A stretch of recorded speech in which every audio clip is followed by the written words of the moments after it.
있느냐 따라서 볼까요? 행함이 있는 믿음. 자, 야고보서의 강조점은 믿음이다. 그러나 행함이 있는 믿음을 강조하고 있다. 이것이 바로 야고보서의 아주 중요한 내용이라고 할 수 있습니다. 여러분 잘 알고 있듯이 16세기에 종교 개혁자가 있습니다. 마틴 루터라고 하는 아주 위대한 우리 믿음의 선배, 신앙의 선배가 있는데, 만약 그분이 종교 개혁을 일으키지 않았더라면, 다시 말해 하나님께서 루터를 사용하지 않았더라면 여전히 우리는 이 천주교의 이 잘못된 가르침 속에서 영적으로 허덕이고 있었을 거라 생각이 되어집니다. 그러나 하나님께서 하나님의 사람 루터를 통하여서 16세기에 종교 개혁을 일으켰는데, 루터는 믿음을 굉장히 많이 강조했습니다. 구원을 받음에 있어서. 그래서 이신칭의, 무엇이죠? 사람이 어떻게 의롭게 되는가? 무엇으로 된다? 믿음으로 된다.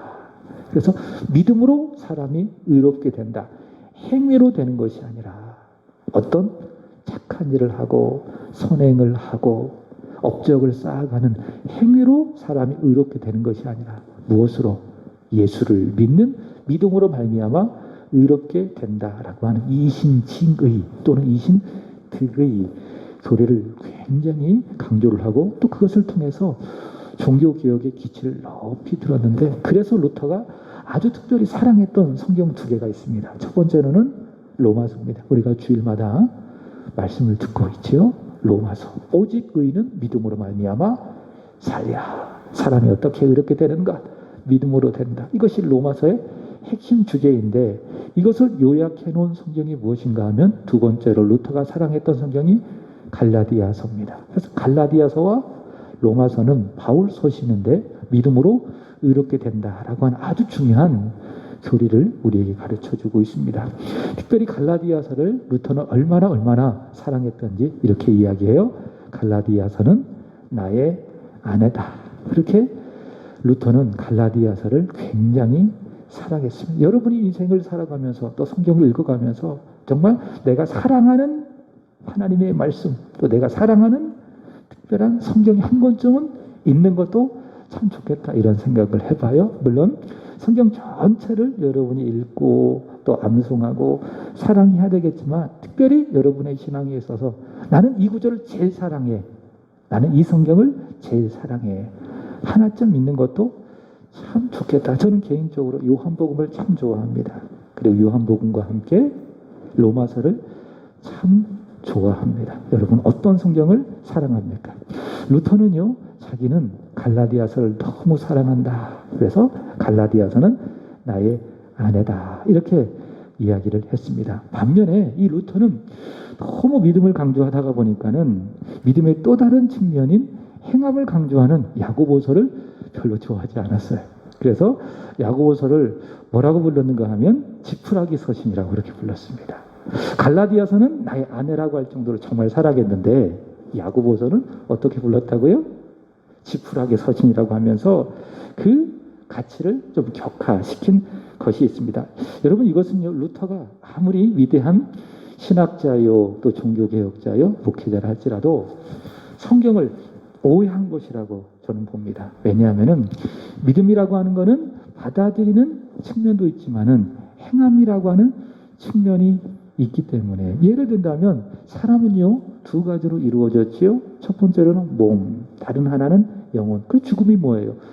몸에서 영혼이 떠나가는 것, 몸과 영혼이 분리되는 것을 죽음이라고 이야기하죠. 그러나 사람의 몸속에 영혼이 있고, 그래서 그게 사람이고 살아가는 존재가 되는 거예요. 이게 사람입니다.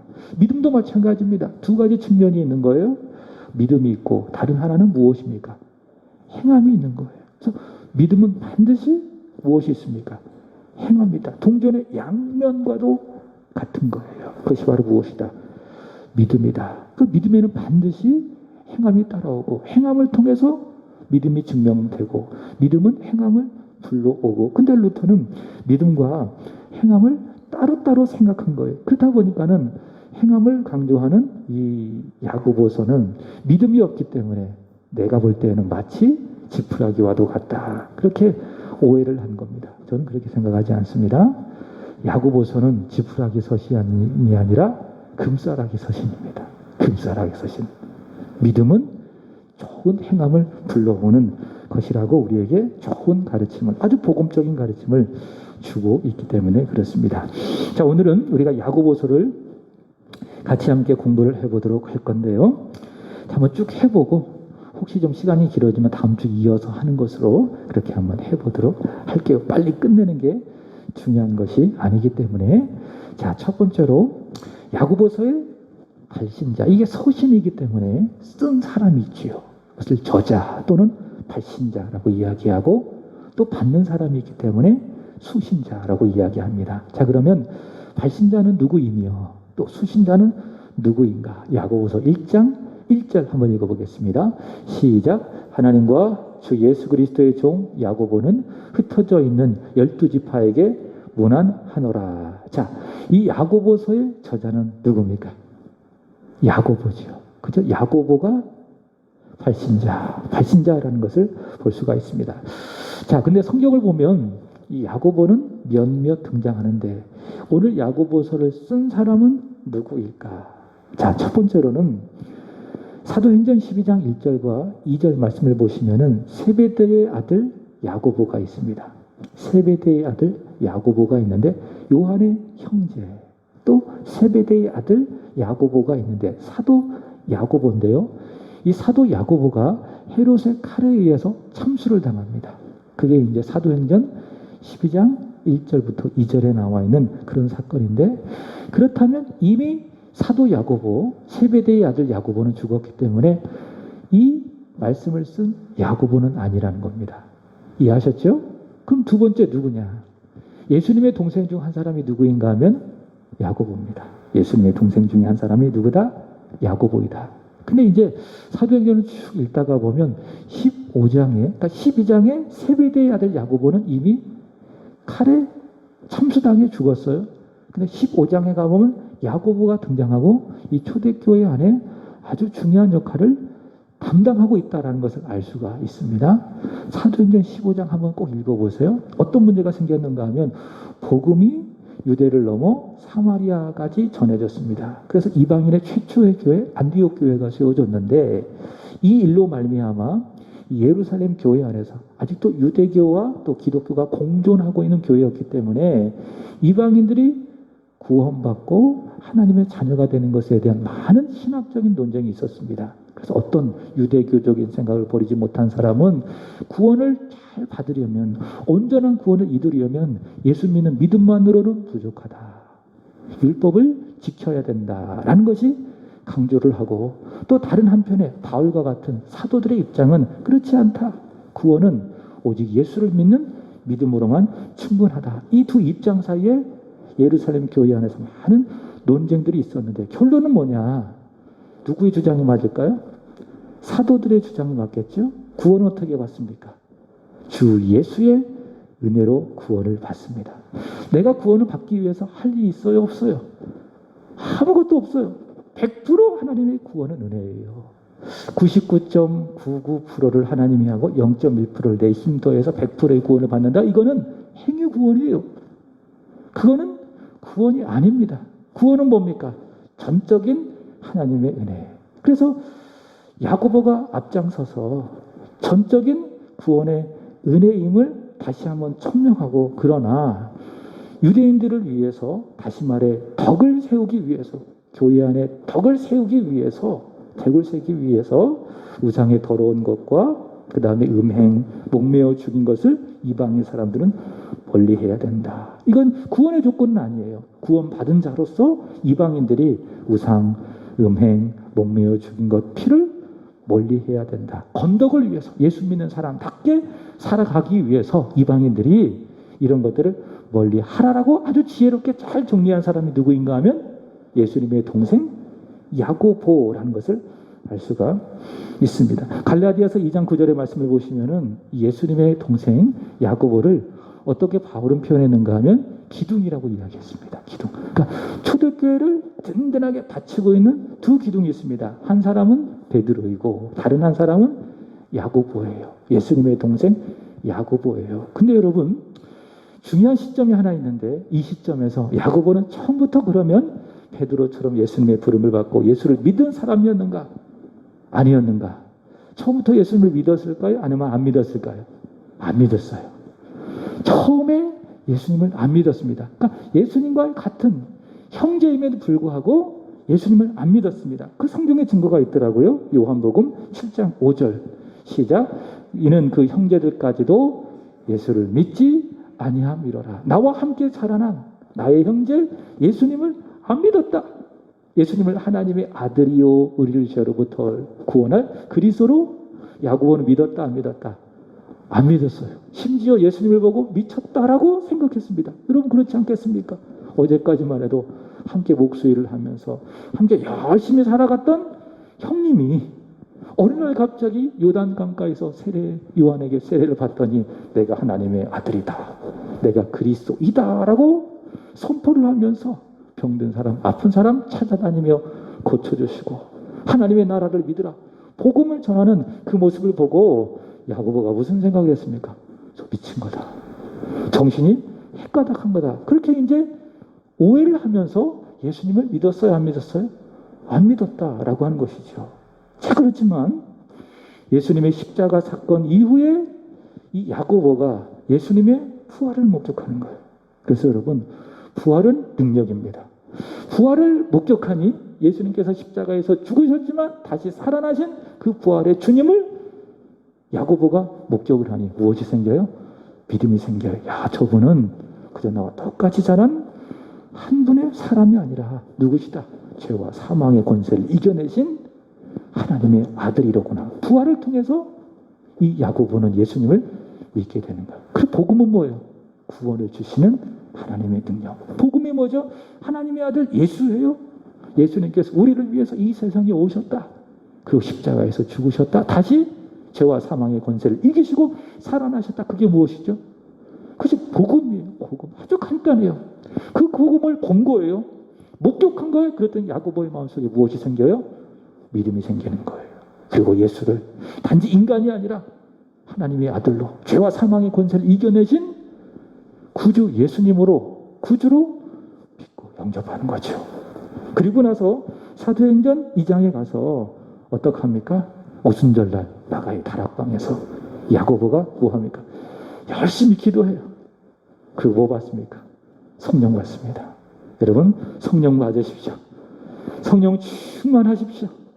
어떻게 성령 받아요? 아버지께서 구하는 자에게 성령을 주시지 않겠느냐. 누가복음 11장 30절에 이렇게 말씀하고 있지 않겠습니까? 누가 성령 받는다고요?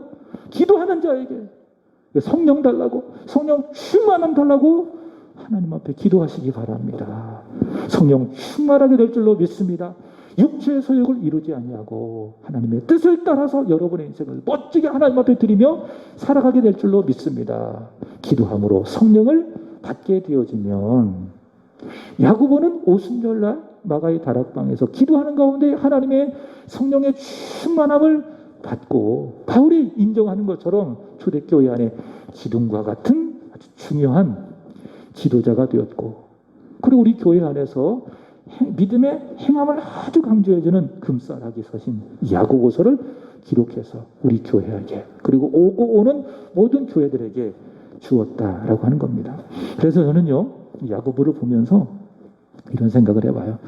여러분 전도할 때에 어렵죠. 요즘처럼 전도하기가 참 어려운 그런 시기도 없는 것 같아요. 우리 교회도 어쨌든 빨리 노방 전도도 이제 시작을 하고 있고 제 마음속으로 언제 할까 지금 기도만 하고 있는 그런 시점인데 이럴 때 전도하기가 참 어렵습니다. 근데 전도 중에 제일 어려운 전도가 누구인가 하면 가족 전도예요. 가족 전도. 그렇지 않아요? 가장 가까이 있는 사람이 가장 전도하기가 어려워요, 쉬워요? 아주 어렵습니다. 그 믿지 않는 남편, 믿지 않는 자녀 위해서 기도하고 전도하기가 아주 어려운 겁니다. 그죠? 믿지 않는 부모님, 남편, 아내, 자녀. 그러나 여러분 낙심하지 말고요. 안 된다고 생각하지 말고요. 안 되는 건 내가 안 되는 거예요. 그러나 하나님은 됩니다. 믿습니까? 믿는 자에게 능치 못함이 없는 겁니다. 내 믿음 없음이 문제예요. 안 된다고 포기하지 말고요. 나는 안 되지만 하나님은 된다 안 된다? 하나님은 된다. 이게 믿음이에요. 이런 믿음 갖고 믿지 않는 내 부모님, 내 남편, 내 자녀 위해서 뭐예요? 첫 번째로 열심히 기도하는 거예요. 믿습니까? 열심히 기도하세요. 믿지 않는 내 일가 친척의 영원 구원을 위하여 여러분의 기도의 제목이 늘 빠지지 말아야 될 줄로 믿습니다. 그리고 어떻게 해요? 착한 행실을 가족과의 관계 속에서 보여주는 거예요. 아내면 정말 아내다워지고, 자식이면 좋은 자녀가 되고, 자녀에게 좋은 엄마가 되고, 좋은 아빠가 되고, 선하고 착한 행실을 통해서 야, 예수 믿는 사람은 뭔가 달라도 다르구나 라고 하는 그런 마음에 감동을 주어야 되지 않겠습니까? 나 엄마처럼 믿으면, 나 아빠처럼 믿으면 나 예수 안 믿어. 엄마 하나님, 아빠 하나님 나 관심 없어. 이렇게 돼야 안 돼요. 이거 안 되잖아요. 그죠? 그 행실이 예수를 증거하는 통로가 되는 겁니다. 자, 기도하고 하나님 앞에서 착한 행실로 살아가고 포기하지 아니하고 열심히 그리스도인답게 가정 안에서 내가 살아갈 때에 그것이 복음이 되어 언젠가 내 가까운 가족이 예수 믿고 구원받게 되는 그날이 올 줄로 믿습니다. 포기하지 마십시오. 가족의 구원을 위해서. 그 증거가 누구예요? 야고보예요. 야고보가 예수님 보고 미쳤다고 오해했어요. 믿지 않았어요. 하나님의 아들로 안 믿었어요. 그러나 그가 부활의 주님을 만나고, 아니 부활의 주님이 그를 만나주시고, 그리고 성령을 받으니 그가 변화가 되어 기둥과 같은 하나님의 놀라운 사람으로 쓰임받는 것 아니겠습니까? 아멘. 저는 오늘 강민성 목사님 오셨지만은 열심히 기도하고 있습니다.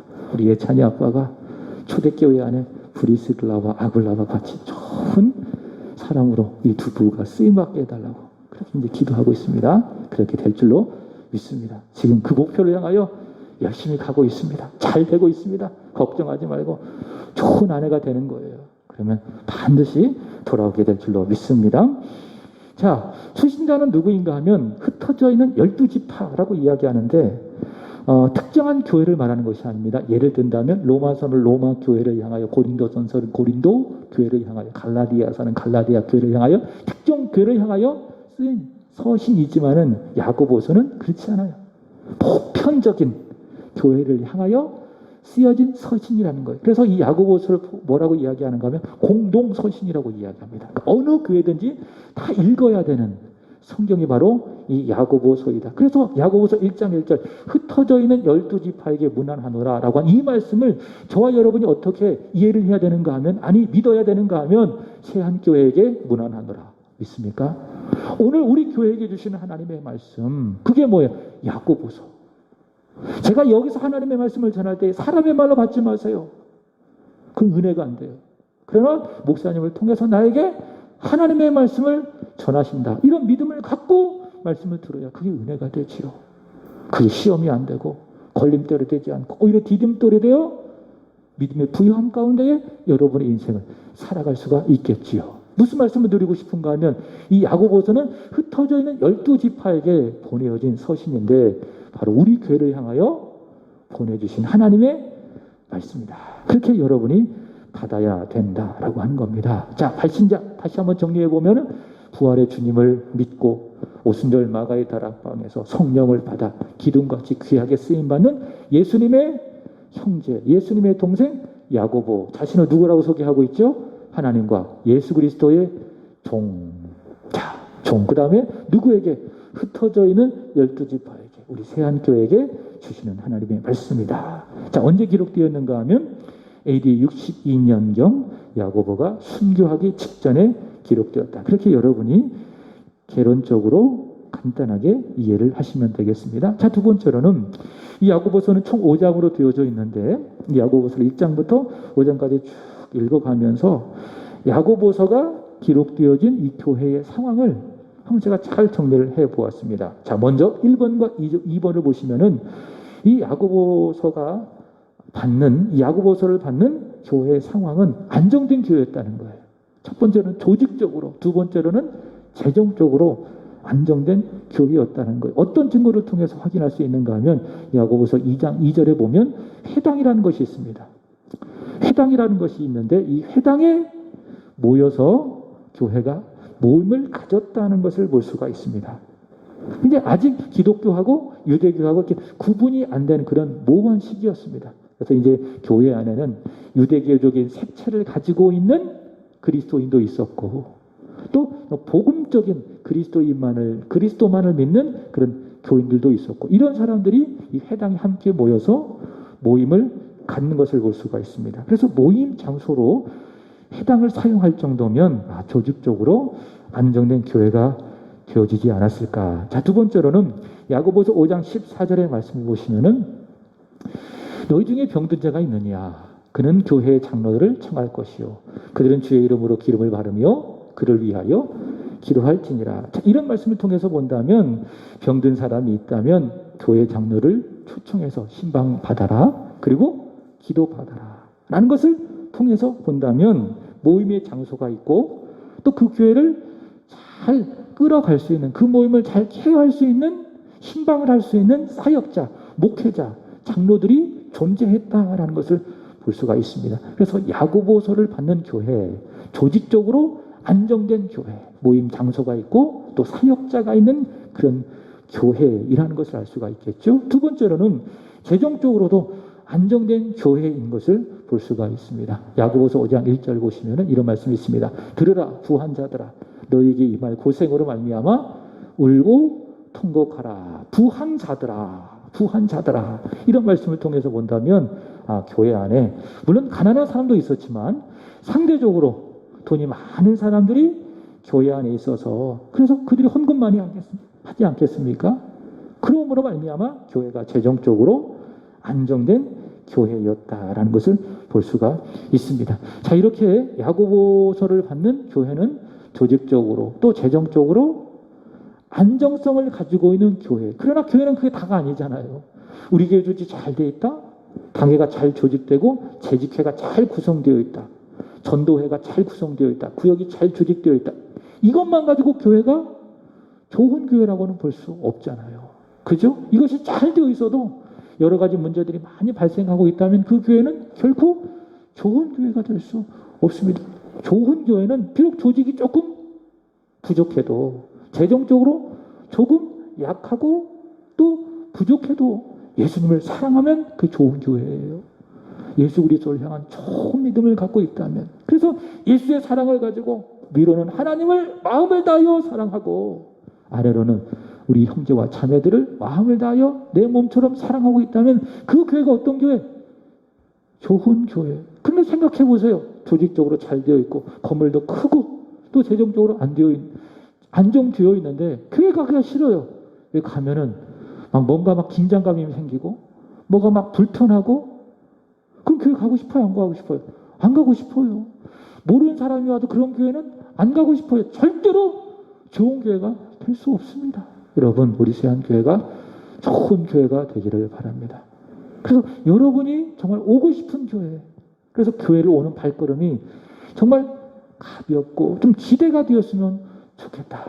교회 가면 은혜로운 말씀이 있고 또 뜨겁게 기도할 수도 있고 마음을 다하여 찬양할 수 있고 또 함께 예배드려도 전혀 불편함이 없는 그런 지체들이 있어서 언제든지 교회 오는 그 발걸음이 가벼웠으면 좋겠다. 그리고 새로운 사람이 우리 교회 왔을 때는 마치 한 10년 정도 아는 사람처럼 반갑게 맞아주세요. 이런 생각을 해봐요. 그 사람이 부담스러워하면 어떡해요. 그러나 무관심보다 훨씬 나아요. 반갑게 맞아주는 것이. 아멘이시죠?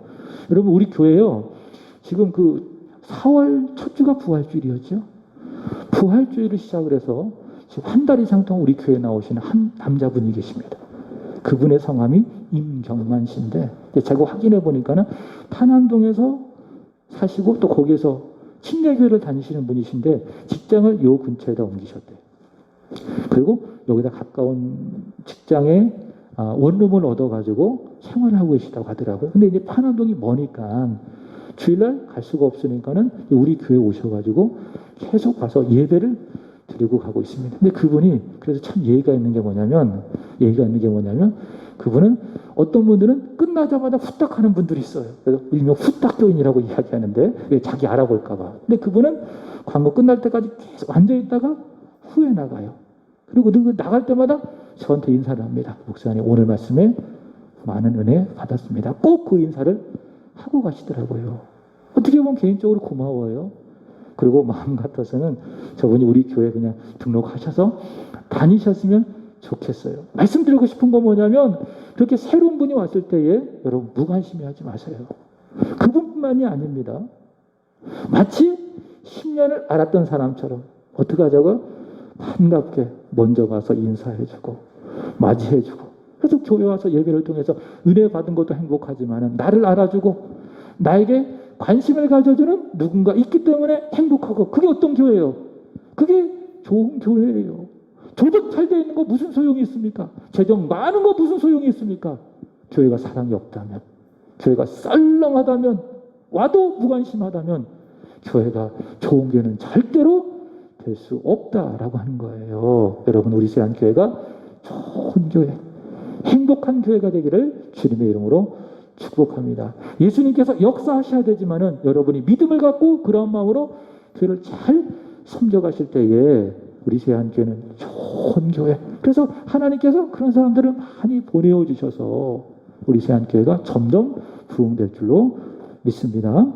자, 이렇게 야고보서를 받는 교회는 안정된 교회였지만은 그러나 좋은 교회는 되지 못했습니다. 여러 가지 교회 안에 문제가 있었는데 거기 3번에 보시면 여러 가지 시험이 있었고요. 야고보서 1장 2절, 내 형제들아 너희가 여러 가지 시험을 당하거든 온전히 기쁘게 여겨라. 그죠? 여러 가지 시험이 있었고요.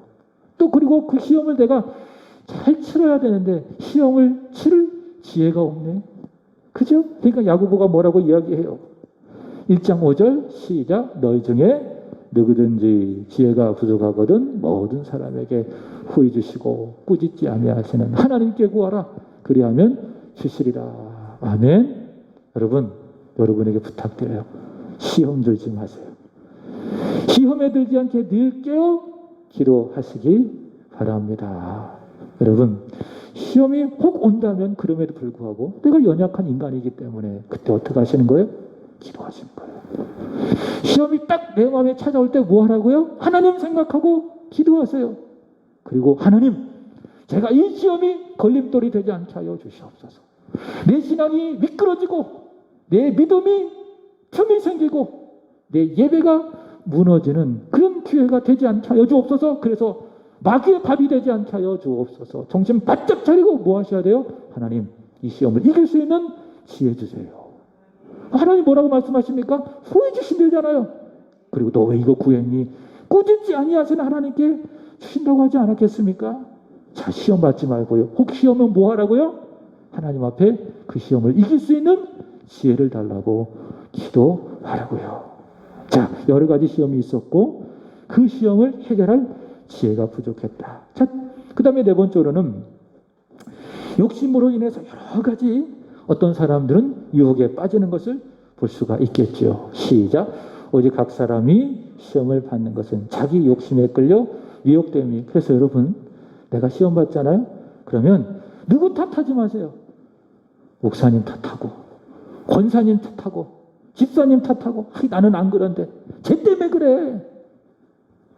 근데 따지고 보면 다 누구 때문이에요? 나 때문이에요.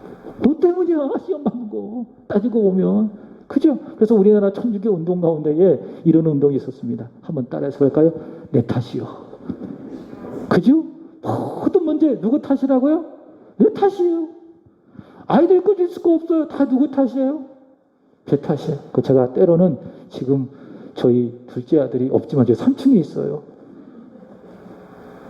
때는 제가 이제 꾸짖을 때가 있어요. 한번 생각해봐요. 아, 내 탓이다. 내가 누구를 꾸짖냐? 나도 저랬는데. 그래서 제가 안 꾸짖을 때가 종종 있습니다. 자, 누구 탓이라고요? 내 탓이에요. 사람이 시험을 받는 것은 자기 무엇 때문에? 욕심에 끌려 자기의 미혹되기 때문에 그렇지, 누구 때문에 그렇고, 목사님 때문에 그렇고, 집사님 때문에 그렇고, 교회 때문에 그렇고, 절대로 그렇지 않다. 다 누구 문제라고요? 내 문제라고요. 내 안에 욕심 때문에 모든 시험을 내가 받게 된다. 그래서 15절 보시면은 욕심이 잉태해서 결국 죄를 낳고 그 죄가 장성하여서 결국 사망에 이르게 된다라고 하는 거예요. 자, 욕심으로 유혹에 빠지는 성도들이 있었다. 자, 그 다음에 5번째 보시면은 아까 말씀을 드렸죠. 재정적으로 안정된 교회, 상대적으로 부한 사람들이 많았기 때문에, 그러나 있는 사람들이니까 어때요? 목소리가 커지는 거예요. 그래서 교회 안에는 목소리가 커서는 안 돼요. 큰 건 딱 2가지만 있으면 돼요. 기도 소리, 찬양 소리. 그것만 커야 돼요. 있습니까? 이 자리는 안 계시지만 우리 김혜영 권사님이 그런 얘기 하더라고요. 목사님, 제가 한동안 열심히 기도할 때는 기도원에 가서 정말 목이 터져라 기도했대. 이런 표현이 정말 죄송하지만은 정말 죄송합니다. 이해하고 들으세요. 미친년처럼 기도했대. 그만큼 간절하게 기도했다 그 말이죠. 그렇게 기도하라 그 말이에요. 이거는 혹시 온라인으로 들으신 분들은 오해 없이 들어주시기 바랍니다. 기도할 때 어떻게 기도하라고요? 목소리 크게 기도하라고요. 새벽에 와서도 좀 소리 내어서 기도하세요. 금요 기도에 와서도 기도 안 된다고 꼭 이러고 있지 말고, 그럼 잡생각이 들어오거든요. 어떻게 기도하라고요? 소리 내어서 아버지! 미친 저기처럼 기도하세요. 기도 소리만 커야 돼요, 교회 안에는. 그리고 찬양 소리도 커야 돼요. 몰라도 괜찮아요. 오늘 하신 분들 제가 알기로는 다 몰라요. 제가 볼 때는. 제가 볼 때 정확하게 모릅니다. 근데도 목소리 좀 크게 하세요. 괜찮아요. 하나님 다 들으시니까. 음정 안 맞고 박자 안 맞는다고 그거 다 들었다가 너 왜 그렇게 불렀어? 하나님 절대로 우리를 꾸짖지 않아요. 교회 안에는 여러분 기도 소리, 찬송 소리만 크면 되는 거예요. 내가 좀 있다고, 내가 목사라고, 내가 권사라고, 내가 장로라고, 내가 구역장이라고, 내가 이 교회 20년, 30년 섬겼다고, 그것 때문에 목소리가 커선 된다, 안 된다? 안 된다. 헌금 좀 많이 하는 그것 때문에 어깨 힘들어가선 된다, 안 된다? 안 된다. 그 하나님 팍 씌워버려요. 목소리 커지면은 목소리 나가게 하고, 어깨 힘들어가면 하나님 팍 눌러버려요. 그게 하나님의 역사예요. 왜? 하나님 교만한 거 가장 싫어하시기 때문에. 부한 자들이 많아서 가난한 자들이 많은 어려움을 당했습니다. 자, 보세요. 야고보서 5장 4절 5절.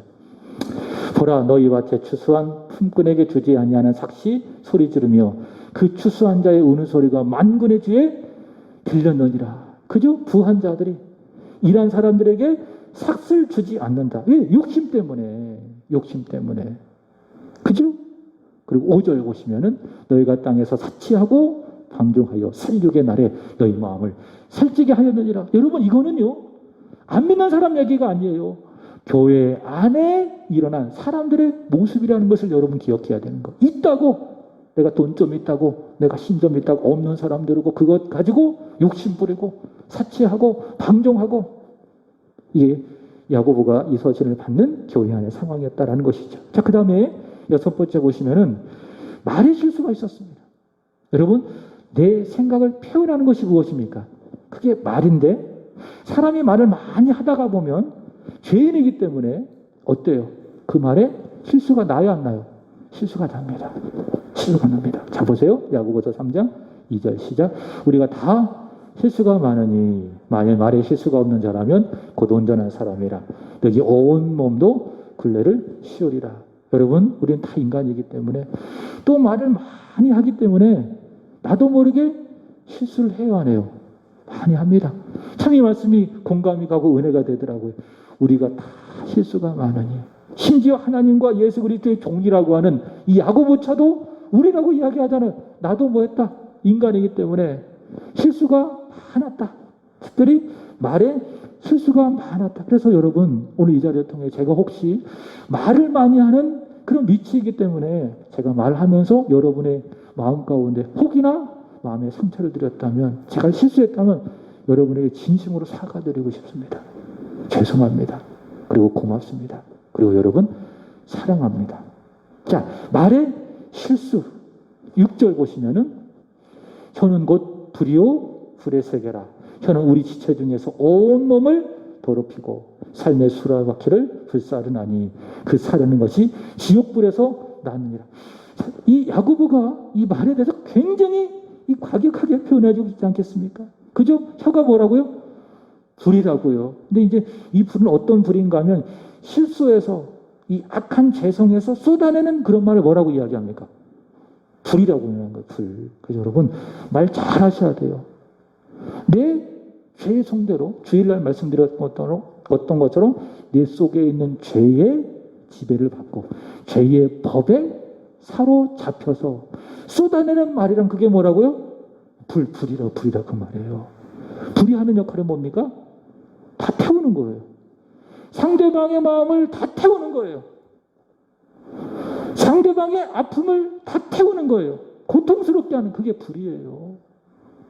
그죠? 그 야고보를 받고 있는 이 야고보서를 받고 있는 교회 안에 이 말 때문에 굉장히 교회 안에 상처를 받는 사람들이 너무나도 많이 있었다라고 하는 것이죠. 자, 그것으로 인해서 3장 14절 보시면은 시작. 그러나 너희 마음속에 독한 시기와 다툼이 있으면 자랑하지 말라. 진리를 거슬려 거짓말하지 말라. 무엇이 생겼어요? 아주 독한 그 말 때문에 오해가 생기고 서로 시기하게 되어지고 그 말 때문에 불같은 그 말 때문에 서로 간에 다툼이 생기는 그런 일들이 많이 벌어졌더라라고 하는 것이죠. 여러분 그렇지 않아요? 이 세상께는 완전하지 않아요. 죄인들이 모여져 있는 공동체이기 때문에 여러 문제들이 생기는데 따지고 보면 그 모든 문제의 시작은 어디서 나는 것입니까? 다 말에서 나는 말에서. 나는 전혀 그렇게 의도하지 않았는데 상대방이 그 말을 오해하면서 받아들이고 상처받아서 문제가 생기고 내 생각 없이 쏟아낸 그 말 때문에 불과 같은 그 말 때문에 상대방이 그것을 받아서 상처 입어서 많은 문제가 생기고 그래서 여러분 말을 많이 하든지 때로는 적게 하든지 중요한 것은 무엇이냐 따라서 볼까요? 말 잘합시다. 한번 옆에 계신 분들하고 이야기해요. 말 잘합시다. 아멘이십니까? 그럼 뭐 하잖아요. 말 잘한다는 게 뭐냐 이렇게 딱 정리합니다. 내 중심으로 말하지 마세요. 듣는 사람을 중심으로 말하세요. 내 말을 듣는 사람의 입장에서 말하라. 이해하셨죠? 그러면 절대로 그 말이 불이 안 되는 거예요. 오히려 그 사람을 세워주고 위로해주고 힘을 주고 능력을 주는 말이 될 수 있습니다. 내 중심으로 하는 것이 아니라 듣는 사람 중심으로 내가 말을 하게 될 때에 그것이 무엇입니까? 그것이 바로 말 잘하는 겁니다. 이해하시겠죠? 그래서 참 집사님 잘하셨다고. 나는 전혀 이거 생각 못했는데 어떻게 이렇게 잘했냐고. 가자고. 오늘 더운 날 냉면 한 건 제가 한번 쏜다고. 이렇게 좀 말 좀 해가면서 교회 오면 행복하고 즐겁고 좋아야 되지 않겠습니까? 그게 뭐예요? 말 잘하는 거예요. 내 중심으로 말하지 말고 듣는 사람 중심에서 말을 하자라고 하는 거예요. 그게 말을 잘하는 것이다. 그 다음에 7번째 보시면은 주님의 재림을 기다리는 인내가 결핍이 된 것을 볼 수가 있습니다. 초대교회는요 당시 주님이 곧 오실 것이라고 그들은 아주 강력하게 믿고 있었습니다. 대표적으로 데살로니가 전서를 보면 예수의 강림을 굉장히 강조하는 걸 많이 볼 수 있죠. 우리가 공부를 했던 것처럼 예수님이 내일 오실지도 모르니까는 어떤 사람이 있었습니까? 그 재림을 오해해서 일 다 그만두고 게으르고 그런 사람이 있지 않았겠습니까? 바울이 뭐라고 하는 거예요? 주님 언제 오실지 모른다. 도둑같이 오니 열심히 일해라. 일하기 싫으면 먹지도 말아라. 그렇게 얘기했던 건 아니겠습니까? 어쨌든 초대교회 안에는 주님이 곧 오신다라고 하는 어떤 그런 믿음을 갖고 있었습니다. 근데 기다려도 와야 하네. 안 오셔요. 우리도 그렇잖아. 주님 언제 와? 이게 빚도 많은데 이 부채도 좀 갚아야 되는데 빨리 주님 오셨으면 좋겠어.